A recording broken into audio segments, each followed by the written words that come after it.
마태복음 8장 18절에서 20절 말씀입니다. 마태복음 8장 18절에서 20절 말씀 우리 다 함께 합독하시겠습니다. 예수께서 무리가 자기를 에워싸는 것을 보시고 건너편으로 가기를 명하시니라. 한 서기관이 나와 예수께 아뢰되 선생님이여 어디로 가시든지 저는 따르리이다. 예수께서 이르시되 여우도 굴이 있고 공중에 새도 거처가 있으되 인자는 머리 둘 곳이 없다 하시더라. 아멘. 할렐루야. 반갑습니다. 우리 옆 사람과 인사 한번 하시죠. 잘 오셨습니다. 잘 오셨습니다. 여기가 주님의 품입니다. 주님의 품이 주님이 머리 둘 곳이고 성령님이 임재하시는 곳인 줄 믿습니다. 오늘 설교 제목은 인자는 머리 둘 곳이 없다 2. 원은 지난주에 설교에 우리 함께 은혜 나눴죠. 여우가 거하는 굴이 어떤 곳인가 이것을 말씀을 나눴습니다. 한 서기관이 예수님께 얘기를 해요. 저는 예수님을 충실하게 따르겠습니다. 그랬더니 예수님께서 하는 답변이 따라오라는 게 아니고 여우도 굴이 있고 새도와 거처가 있는데 나는 머리 둘 곳이 없어. 이것을 말씀하시는 거죠. 이것을 그냥 문자적으로만 보면 여우도 집이 있고 새도 집이 있는데 나는 집도 없는데 이처럼 가난한데 너 날 따를 수 있니? 이와 같은 말씀으로 우리가 이해를 할 수가 있지만 영적인 말씀인 거죠. 너희 심령 속에는 여우가 있는 너 여우굴이야. 네 속에는 온갖 잡새가 있는 새의 집이야. 내가 성령으로 네 심령 속에 들어갈 그런 심령 성전이 너희들에는 없어. 그래서 나는 너희들과 함께 할 수 없다라는 영적인 말씀을 하신 겁니다. 자, 사랑하는 여러분, 이제 오늘은 그 새의 거처에 관해서 우리가 함께 은혜를 나누겠습니다. 그 노래 중에 새타령이라는 노래가 있죠. 새가 날아든다, 온갖 잡새가 날아든다, 이렇게 하고 새가 막 이렇게 여러 새들이 이제 거론이 됩니다. 풍년새, 그 다음에 봉황새, 묻새, 쑥국새, 이쁜 새, 이름도 들어보지 못한 새들이 막 나열이 돼요. 그런데 마지막 후렴은 뭐라고 하냐면은 그 새들이 모두가 다 운대요. 울어 울음 운다. 자, 비 내리는 고명오롱이라는 노래가 있는데 그 가사를 보면 어머님의 손을 놓고 돌았을 때에 부엉새도 울었다오 나도 울었소. 자, 한국의 새와 서양의 새의 다른 점이 뭔가요? 한국의 새는 모두가 하나같이 다 웁니다. 그런데 서양의 새는 모두가 하나같이 노래를 해요. 새는 똑같은 새인데 한국 새는 우는 새고 서양 새는 노래하는 새일까요? 이것은 그 사람의 상황과 심정에 따라서 그렇게 들리게 된다는 것입니다. 사랑하는 여러분, 오늘 말씀을 통해서 우리가 새가 우는 새가 아니라 복음의 진리의 말씀으로 찬양할 수 있는 그런 은혜, 영적 말씀의 진리로 들려지는 저와 여러분이 되시기를 주님의 이름으로 축원드립니다. 오늘은 예수님께서 말씀하신 새도 거처가 있으되라는 말씀을 통해서 새를 통한 영적 은혜를 함께 나눠보려고 그래요. 자, 새의 특징이 무엇입니까? 새의 특징은 날개가 있죠. 날개가 있다는 것은 날아다닌다는 거거든요. 날개가 있어서 날아다녀야 되기 때문에 새들은 다 몸집이 적습니다. 몸집이 크면 날 수가 없겠죠. 그래서 다른 말로 새를 뭐라고 하냐면 날아다니는 짐승이다 그래요. 분류를 하자면 날아다니는 짐승인데 날개가 있어서 나는 거다. 자, 날개가 있는 짐승, 날개가 있는 새 분류를 하면 날개가 있는 곤충도 있죠. 파리가 있고 벌이 있고 나비가 있습니다. 그들도 다 날개가 있어요. 그런데 그 특징을 보면 파리가 오른 곳은 어떤 곳입니까? 썩어진 냄새가 나는 곳에는 자연적으로 어디서 왔는지 모르게 파리가 들끓어요. 꽃 향기가 있는 곳에는 벌과 나비가 옵니다. 마찬가지로 이 세상에 썩어질 말씀이 전파되는 곳에는 파리떼가 몰려오는 것처럼 악한 어둠의 귀신의 영이 오는 거고, 예수 그리스도 복음의 진리가 있는 곳에는 꽃향기를 통해서 벌과 나비가 오는 것처럼 성령님이 오신다는 사실을 기억하시길 바랍니다. 이 만사 모든 만물은 하나님의 영광을 드러내기 위해서 만들어진 거예요. 꽃도 그렇고요, 새도 그렇고요, 천지 자연도 다 마찬가지입니다.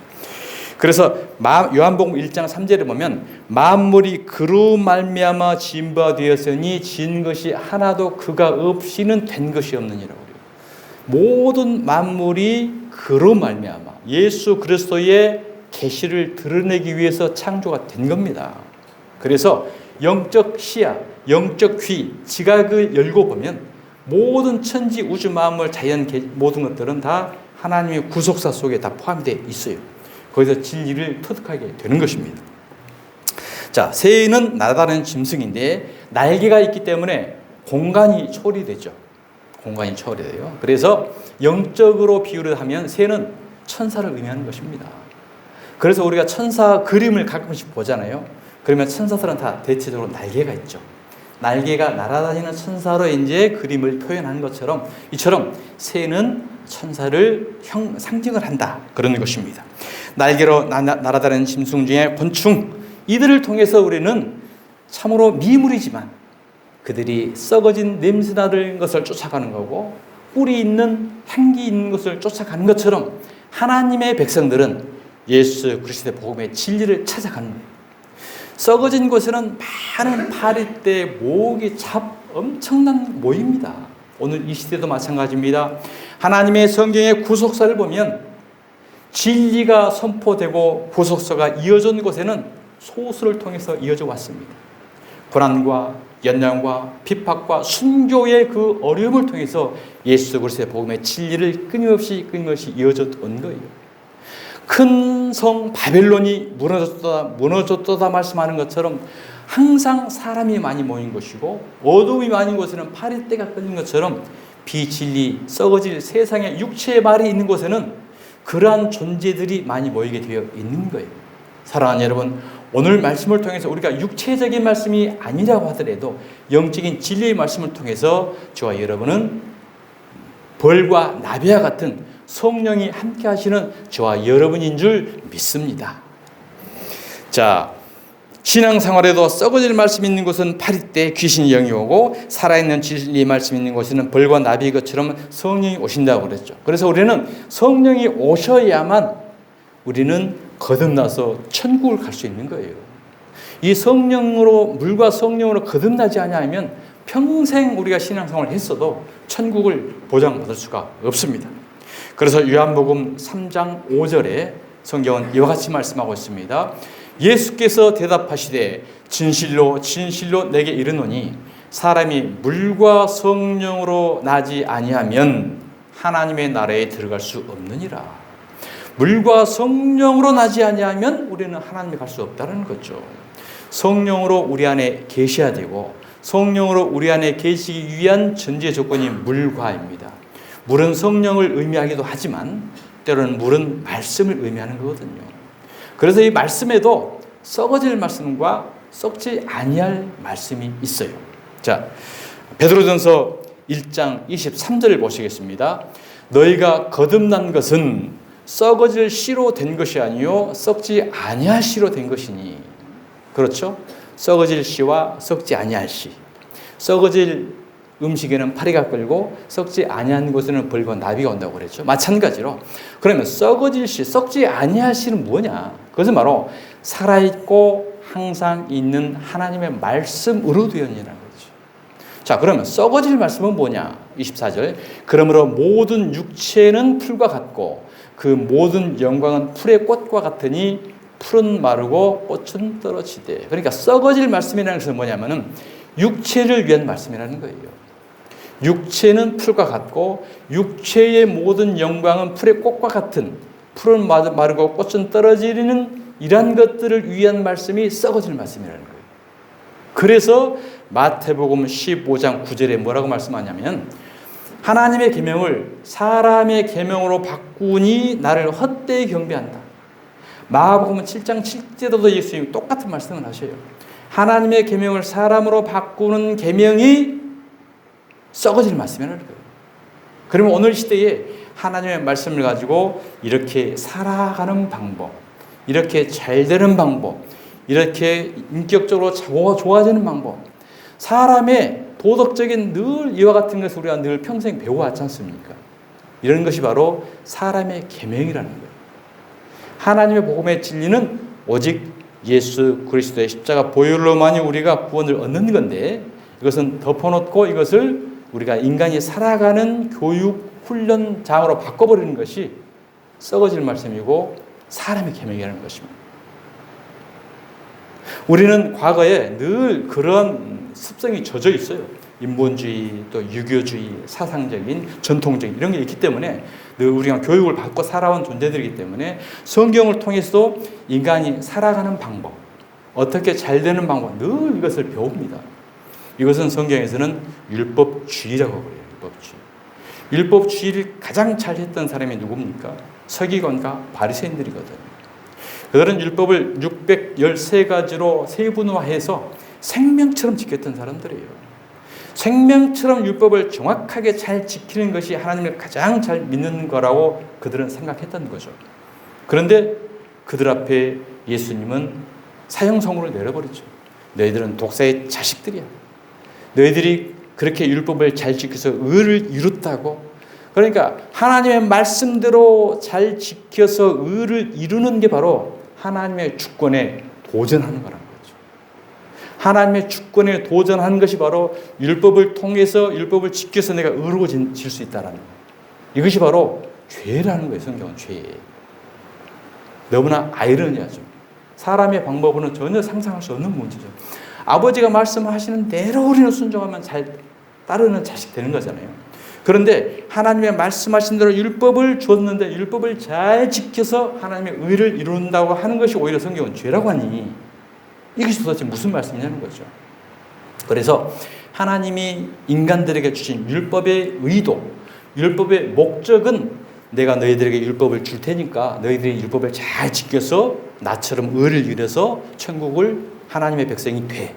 이런 의도가 아닌 거고, 내가 주는 이 율법을 통해서 너희들은 도저히 지킬 수가 없는 존재들이야.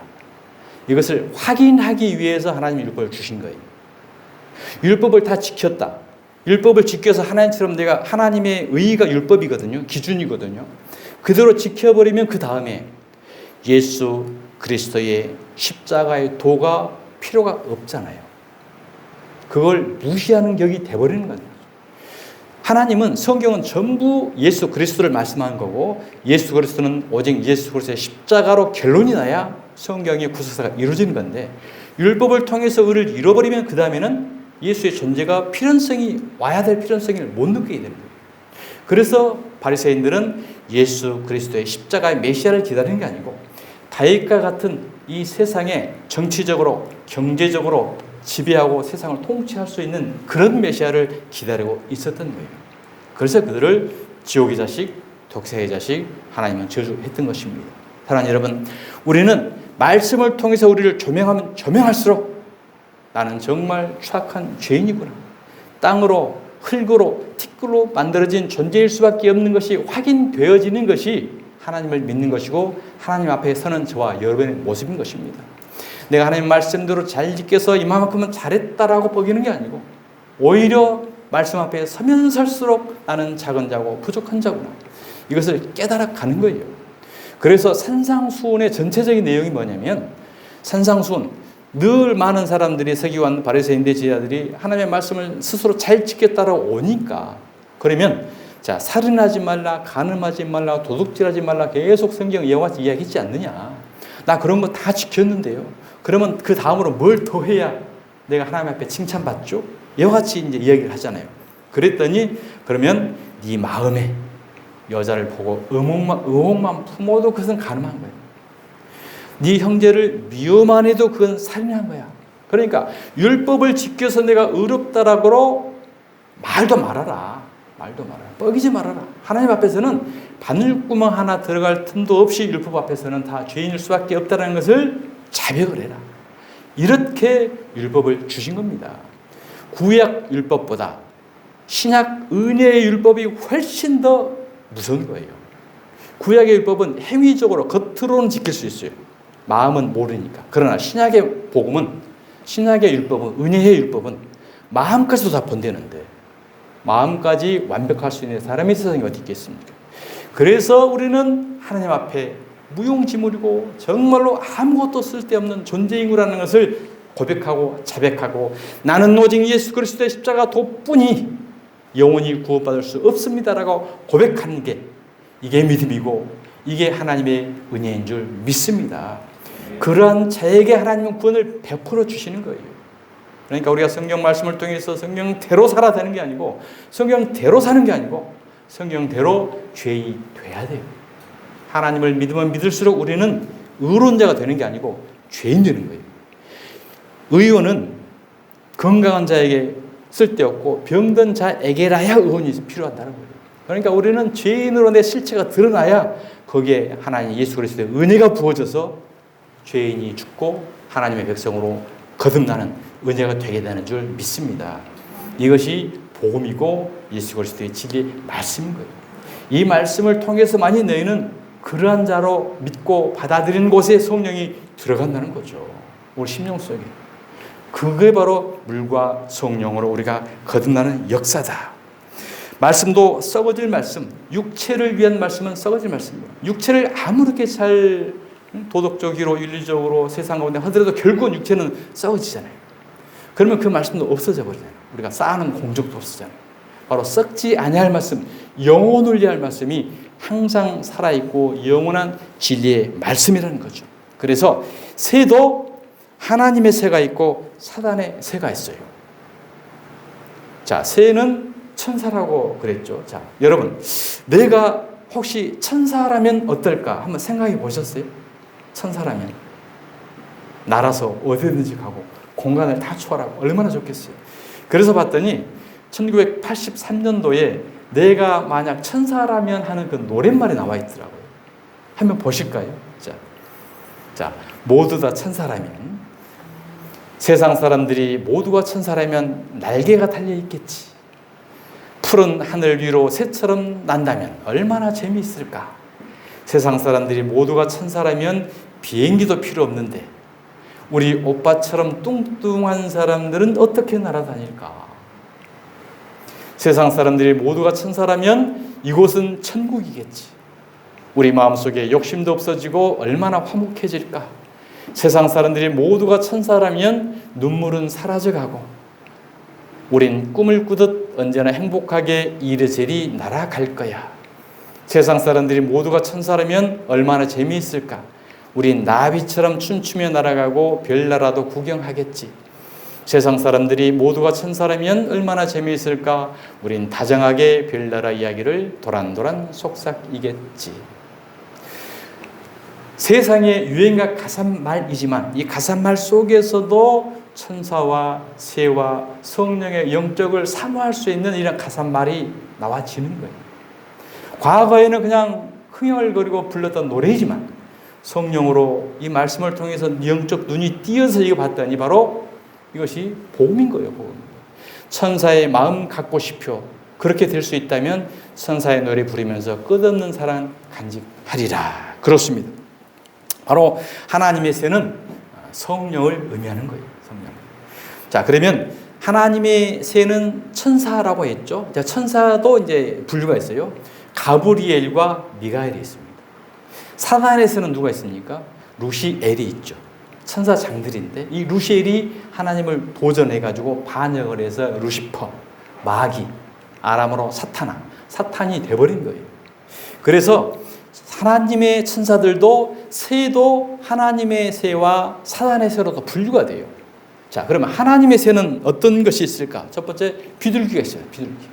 비둘기는 평화와 순결을 상징합니다. 그래서 성경에도 비둘기를 성령으로 상징을 하죠. 짐승을 보면 소는 하나님을 상징을 하고 양은 예수님을 상징하고 비둘기는 성령을 상징해서 성경에 계속 나옵니다.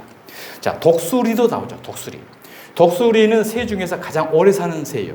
약 70년을 산다고 그래요. 그런데 독수리가 40년을 살면 더 이상 살아갈 수 없는 존재가 돼요. 왜 그러냐면 그 부리가 커가지고 굽어져가지고 짐승을 잡아먹을 수 없는 불에 낡아서 그 부리가 돼요. 그 다음에 이 발톱이 낡아져서 짐승을 사냥을 할 수 없게 되고, 그 큰 날개가 낡아가지고 날지도 못하고 무거워서 고문이 돼요. 그러면 사냥도 못하고 잡지도 못하고 날지도 못하기 때문에 결국은 죽게 되는 거예요. 그러면 필사적으로 베드로가 하는 일이 있어요. 그게 환골탈태라고 그러는 건데 150일 동안 독수리 굴 속에 들어가서 금식을 합니다. 우리말로 하면 기도를 하는 거예요. 그러면서 그 부리를 빼내는 거예요. 부리를 빼내서 150일 동안 새로운 부리가 나잖아요.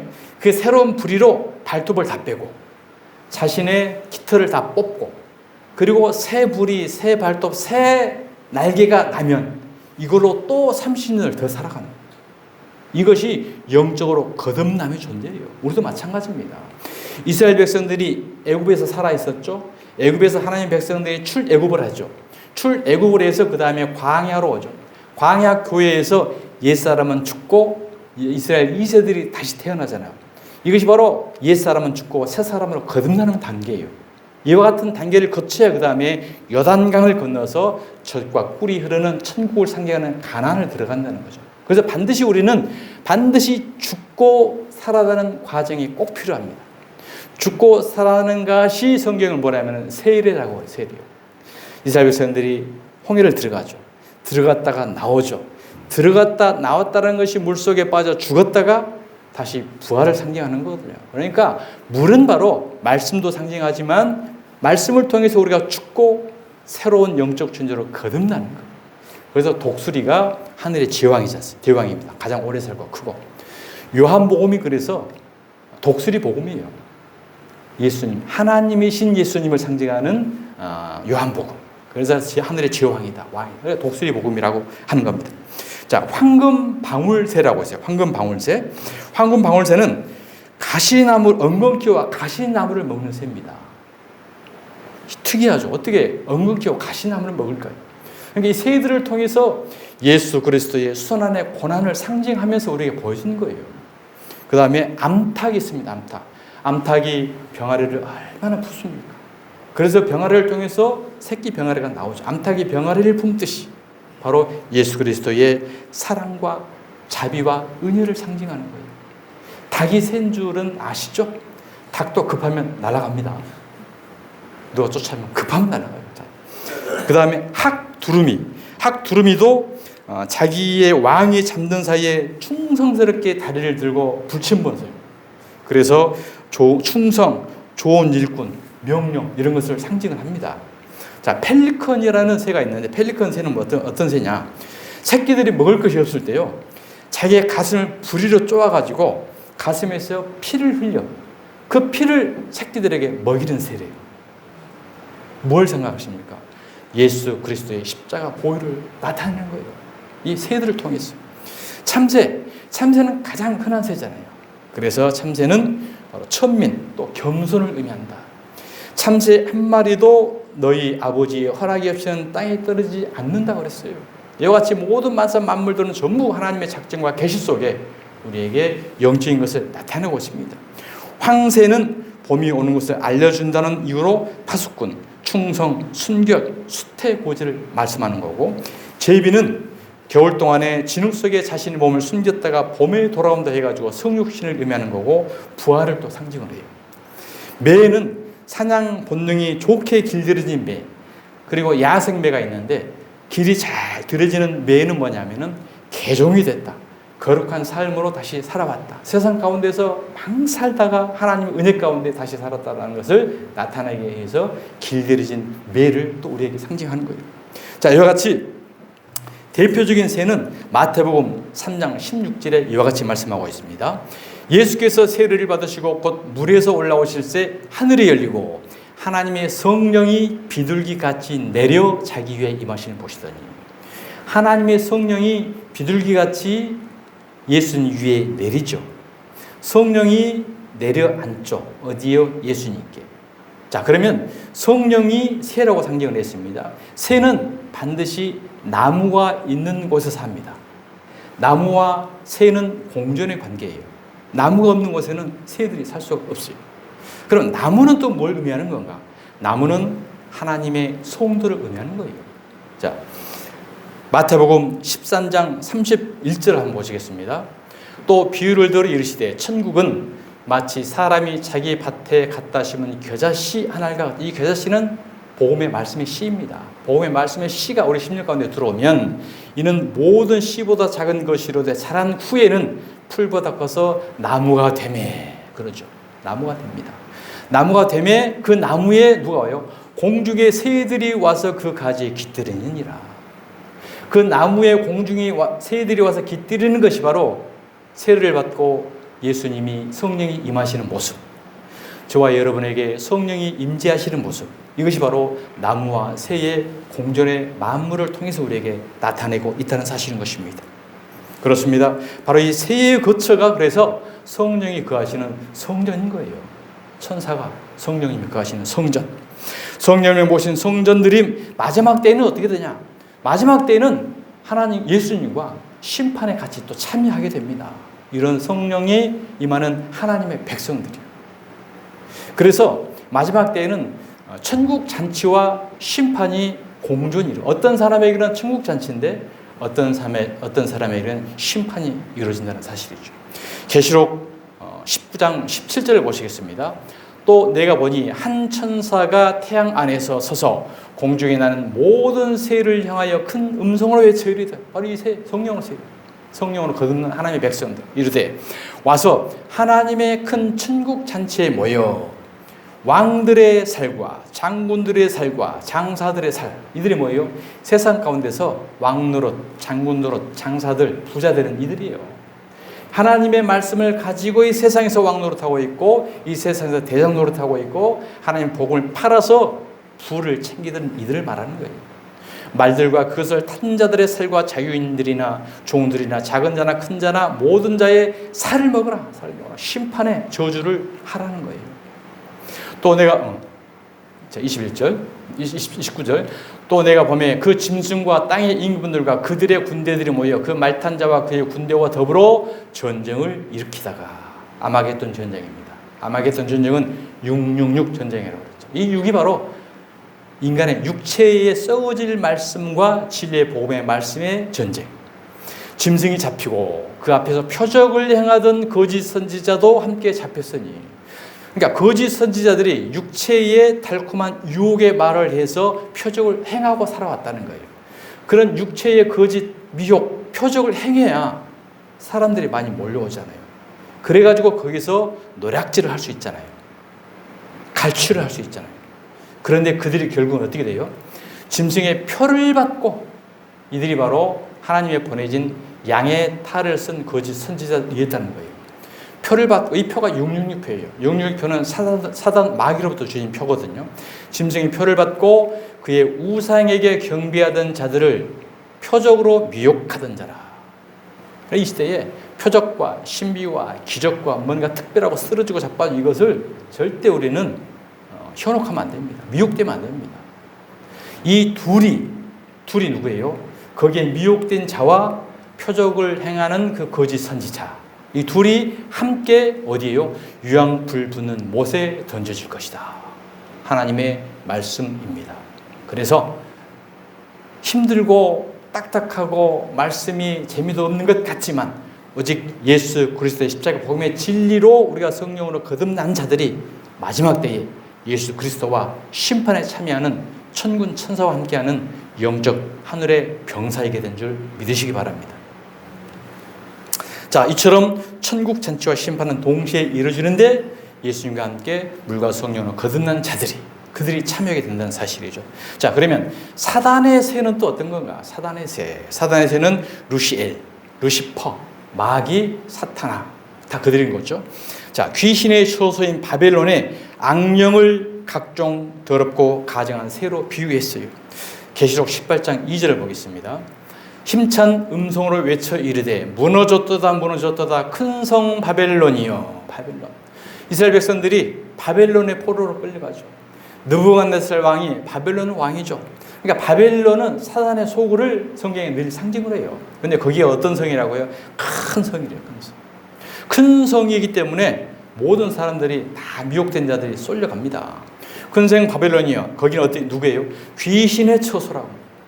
각종 더러운 영이 모이는 곳이고 각종 더럽고 가증한 새들이 모이는 곳이다. 이 새들이 바로 사탄의 새예요. 사탄의 새. 모양은 똑같죠. 말도 똑같죠. 그러나 그 질이 달라요. 하나님의 새와 사탄의 새. 자, 새를 한번 살펴볼게요. 매가 있어요. 매는 야생의 매입니다. 자, 무자비한 본능을 가졌다는 이유로 악한 생각이나 행동을 상징을 한다. 길들이지 않는 매. 그 다음에 검은 새. 검은 새는 검은 깃털과 아름다운 소리를 가졌다는 이유로 죄와 유혹을 상징을 해요. 올빼미는 어둠 속에 자신의 몸을 숨긴다는 이유로 사탄을 상징을 합니다. 자고새, 도덕질의 상징이에요. 자고새는 자신이 낳지 않은 알을 품는다라고 해서 자고새라고 해요. 그러면 이들이 누군가? 양의 탈을 쓴 거짓 선지자라는 거예요. 사탄의 자식들인데 그들이 양의 탈을 쓰고 하나님의 백성들을 품어요. 그래가지고 그들을 미혹을 해요. 뇌락질을 해요. 이들이 바로 자고새라는 거예요. 성경에 예레미야 17장 11절에 자고새가 나왔는데요. 불의로 치부하는 자는 불의. 자고새가 낳지 아니한 알을 품은 같아서 그의 중년에 그것이 떠나겠고 마침내 어리석은 자가 되리라. 그렇습니다. 이 자고새가 양의 옷을 입은 거짓 선지자. 표적으로 미혹으로 하나님의 백성들을 속이는 자. 이 자고새를 영적으로 의미하는 거예요. 수탉, 닭이 울죠. 수탉이 울기 전 3번을 부인한 베드로의 배신을 상징합니다. 그래서 카톨릭의 첫 번째 교황이 누굽니까? 베드로죠. 베드로를 카톨릭의 그 성당 꼭대기에, 지붕 꼭대기에 닭이 있죠. 닭을 숭상을 해요. 기념을 해요. 왜 그러냐? 우리의 초대 교황인 베드로가 이 닭의 울음을 저 닭 때문에 회개하고 돌아섰다. 이렇게 해가지고 닭을 숭배하는 거예요. 닭이 울어가지고 닭이 베드로를 회개하게 한 겁니까? 닭은 미물이고 도구잖아요. 성령님의 그 닭 소리를 통해서 베드로가 회개하고 만든 거예요. 모세가 지팡이로 홍해를 갈랐습니까? 지팡이는 도구일 뿐이고 지팡이를 내 밀으라라는 하나님의 말씀 때문에 홍해가 갈라진 거거든요. 근데 우리가 그 지팡이를 숭배한다든지 닭을 숭배한다든지 또 때로는 십자가를 숭배한다든지 민수기 21장에 보면 노뱀이 있었어요. 그 노뱀이 히스기야 왕 때까지 그놈을 노뱀을 걸어놓고 우상 숭배를 했어요. 히스기야 왕이 종교 개혁을 하면서 그것을 다 없애버리잖아요.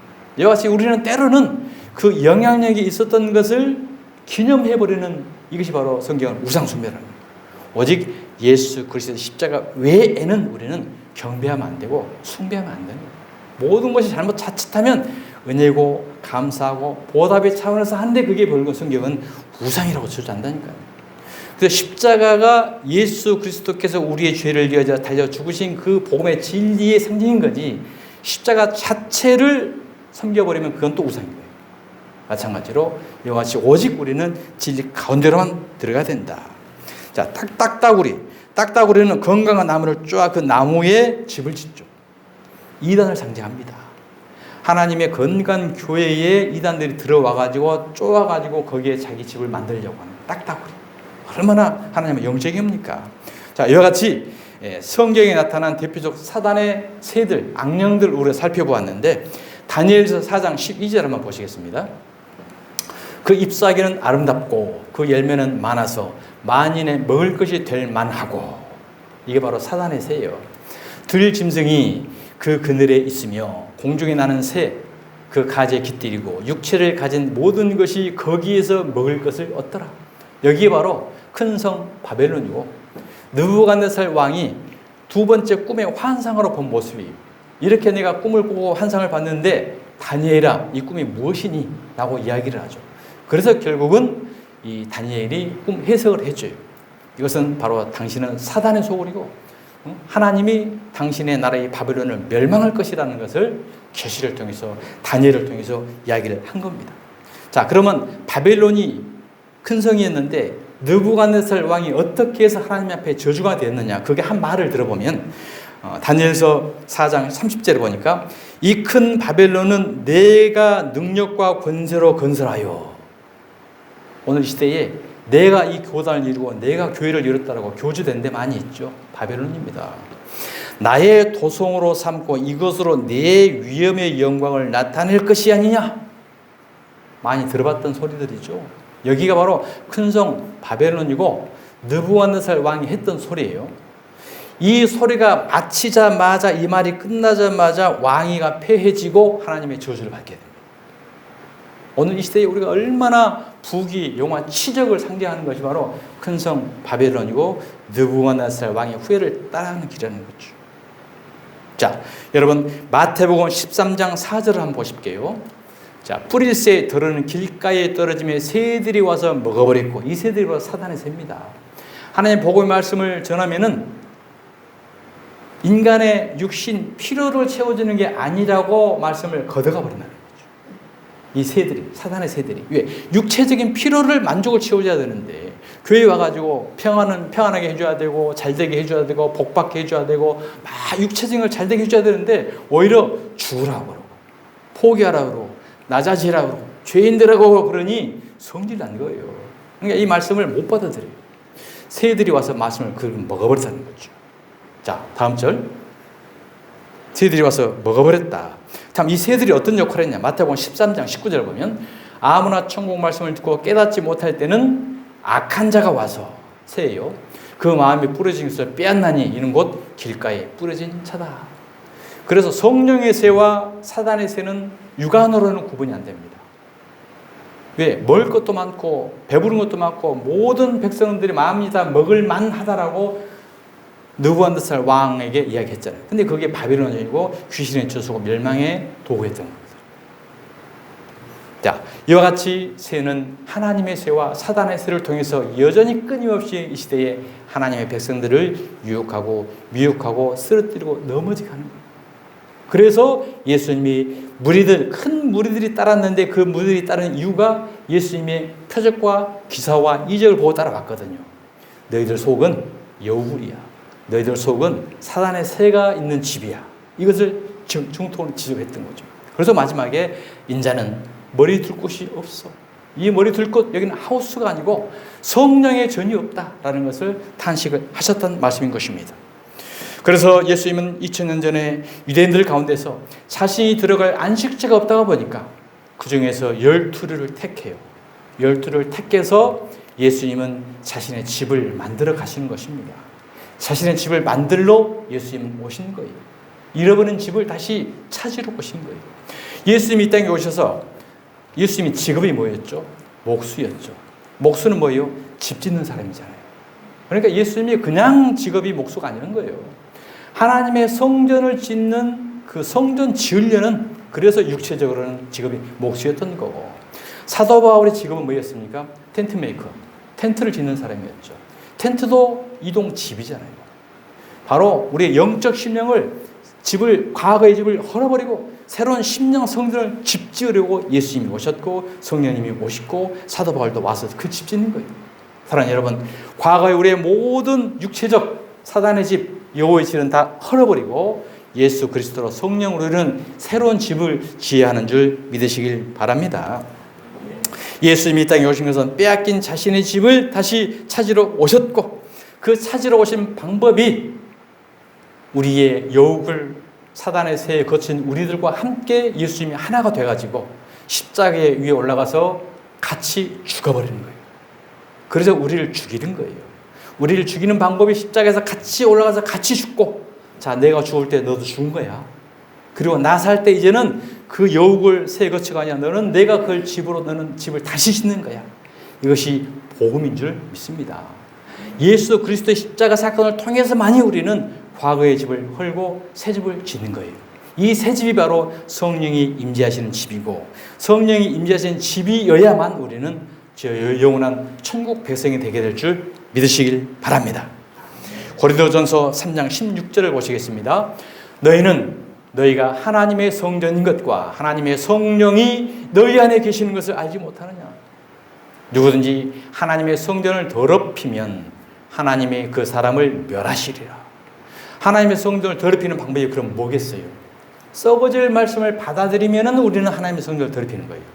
육체의 말씀, 율법의 말씀, 사람의 기명, 성경대로 살아서 이 땅에서 잘 먹고 잘 되고 잘 되는 이런 썩어질 말씀이 우리 안에 받아들이면은 이는 우리는 육체를 하나님의 사람을 성전을 더럽혀야 되는 것이고, 그러면 결국 마지막에 우리를 구원을 못한다는 거예요.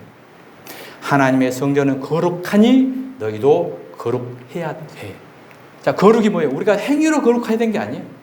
오직 예수 그리스도의 십자가만 붙들고 우리 속에 세속적인 거, 썩어진 말씀, 이런 말씀을 들어올 공간을 만들지 않고 오직 예수님만 품고 있으면은 다른 게 들어올 게 없게 되는 거죠. 이 물컵에 깨끗한 물을 딱 넣어놓으면은 다른 먼지가 들어올 수 없잖아요. 빈 컵이 되면 여기에 다른 물이 들어옵니다. 그래서 항상 우리는 생수로, 진리로, 예수로 우리 마음껏 잘 채워내면 어둠이 들어오지 못하는 은혜의 성령의 전이 되게 될 줄 믿습니다. 예수님이 거하실 조선은 하나님의 말씀으로 거룩하게 된 성도의 몸을이라는 것을 우리는 다시 한번 알아야 됩니다. 이 말씀은 곧 하나님이시기 때문에 하나님의 실체가 곧 말씀이에요. 요한복음 1장 1절입니다. 태초에 말씀이 계시니라. 이 말씀이 하나님과 함께 계셨으니 이 말씀이 누구라고요? 이 말씀이 하나님인 거예요. 하나님의 말씀, 복음의 진리를 마음에 품으면 곧 누가 계시겠어요? 하나님이 계시는 거예요. 하나님이 곧 예수님이고, 성령님이 곧 하나님이시고, 말씀이 곧 예수님이시고, 그래서 성부, 성자, 성령은 삼위일체인데 이 삼위일체는 복음의 진리인 말씀으로 결론을 맺는다. 이 살아있는 말씀만이 우리는 십자가고 영생일 줄 믿습니다. 사랑하는 여러분, 여욱을 사단의 새에 둥지였던 옛 성전을 헐어버리고 진리의 말씀으로 성전을 재건축하면 하나님이 들어오셔서 우리 안에 안식하시게 되는 겁니다. 요한복음 2장 19절입니다. 예수께서 대답하여 이르시되 너희가 이 성전을 헐라. 이 성전이 여욱을 사단의 거처입니다. 내가 사흘 동안에 일으키리라. 사흘 동안. 이것이 십자가 복음이에요. 십자가에서 죽으시고 다음날 음부에 내려가시고 3일째에 부활하신 십자가 사건으로만이 우리는 예수님이, 성령님이, 하나님이, 말씀이 거하는 그 성전을 만들 수 있는 거예요. 자, 유대인들은 어떻게 봤습니까? 유대인들이 이 성전은 46년 동안의 지었건을 육체로 보잖아요. 육체적으로, 가시적으로 했던 그대로 그걸 또 이야기하는 거예요. 그런데 네가 어떻게 3일 동안에 일으키겠느냐 하더라. 이해를 못해요. 영적 귀가 막혔기 때문에. 성령으로 거듭난 세대 아니고 그들은 사단의 자식들이기 때문에 십자가로 3일 동안에 예수님이 일으킨다라는 이 말씀을 이해를 못하는 거예요. 여러분은 3일 동안에 예수님께서 이 성전을 짓는다라는 거 지금 이해가 되시죠? 그러면은 천국 백성이 확실합니다. 자, 그래서 천국은 어디 있습니까? 주여, 죽어가지고 우리가 구만리 장천에 있는 것이 천국이 아니고 천국은 어디 있을까? 궁금하죠? 누가복음 17장 20절입니다. 바리새인들이 하나님의 나라가 어느 때에 임하나이까 묻거늘 예수께서 대답하여 이르시되 하나님의 나라는 볼 수 있게 임하는 것이 아니요. 우리 육체적으로 막 육의 눈으로 보는 게 아니라는 거죠. 또 여기 있다 저기 있다고도 못하려니 하나님의 나라는 어디에나 있다고요? 너희 안에 있느니라.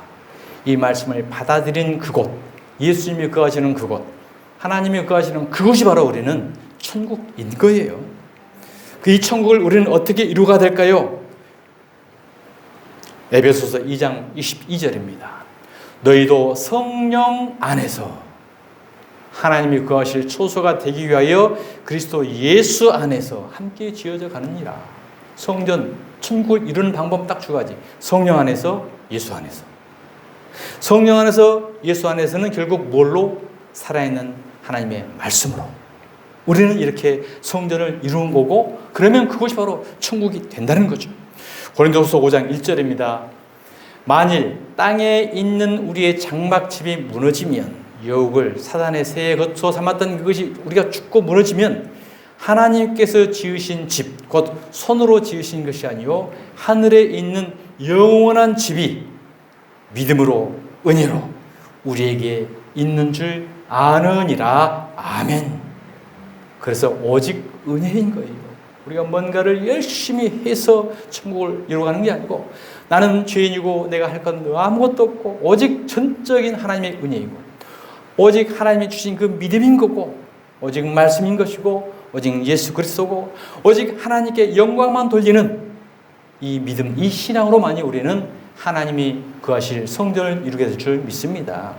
이러한 성전에 예수님이 머리 둘 곳으로 안식하시는 거예요. 그래서 십계명에 안식일을 거룩히 지키라 그랬잖아요.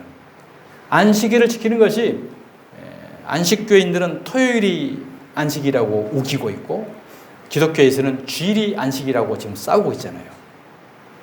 토요일이든 주일이든 그게 안식이라 아니에요. 예수님이 성전 안에서 거하시는 것이 안식일을 우리가 그렇게 지키는 겁니다. 날에 있는 게 아니에요. 날에. 영적으로. 그러니까 우리가 끊임없이 우리가만이 니네가만이 똑같이 육적으로 문자적으로 싸우고 있어요. 오직 예수 그리스도 성령을 우리가 충만히 임재하면 예수님이 우리 가운데 임재하는 안식하시는 이것이 바로 우리가 안식일을 그렇게 지키는 거예요. 그래서 우리는 꼭 주일날만 와서 예배 드리고 주일날 예배 안 드리면 뭔가 재앙이 일어날 것 같고 나쁜 일이 일어날 것 같은 이것도 율법주의인 거예요. 우리는 365일 자나 깨나 언제든지 예수님과 동거하면서 모시고 살아가는 이 자체가 삶의 예배인 것이고 안식일을 그렇게 지키는 것이 되는 줄 믿으시기 바랍니다. 율법의 산물인 윤리, 도덕, 교훈을 먹으면 여욱을 사단의 새 둥지가 됩니다. 그러면 사탄이 통치를 해요. 거기가 바로 지옥입니다. 예수 그리스도의 진리의 말씀을 먹으면 예수님의 머리 들고 성전이 됩니다. 거기에 바로 성령님이 통치하시는 천국을 이루는 거예요. 자, 천국, 국가, 나라. 국가의 3요소가 뭐죠? 영토, 주권, 국민이죠. 이 3요소가 있어야 바로 국가가 성립이 돼요. 천국도 마찬가지입니다. 그래서 천국도 우리가 영토는 우리가 몸이죠. 땅. 그 다음에 국민은 성도. 하나님 백성 성도인 거예요. 그 다음에 주권이 반드시 있어야 돼요. 주권. 통치가 있어야 돼요. 그런데 영토도 있고 몸도 있는데 주권이 사단이 통치해버리면 지옥이 되어버리는 것이고 말씀 성령님이 통치하게 되면 천국을 이루는 거예요. 우리가 한일합방을 알지 않습니까?